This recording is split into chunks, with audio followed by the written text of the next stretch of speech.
जय जगन्नाथ सांग मैंने शुभ सकाळ। आज अक्टोबर 18 तारिख शनिवार। आपण मैंने देखिपे बर्तमान मु आसी पहुँच जाइए ब्राह्मणी गाँव आ ब्राह्मणी गाँ आसबार कारण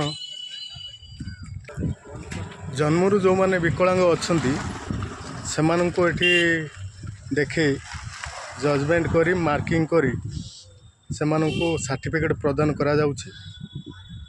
आउ भाई 25 किलोमीटर दूर आसी देखिपे मु देखौछि जो दी जन आछंती आम गाँव से मु देखौछि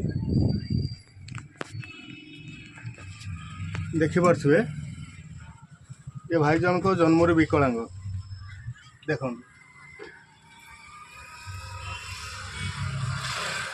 आ कौन भाई करवा मनुष्य जीवन तो एमती कथार अच्छी दैव दौड़ी मनीष गाई जेणिकी टाण ही सेणिकी जाए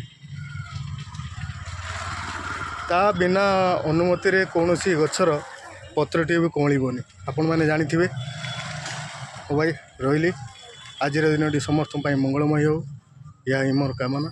जय जगन्नाथ।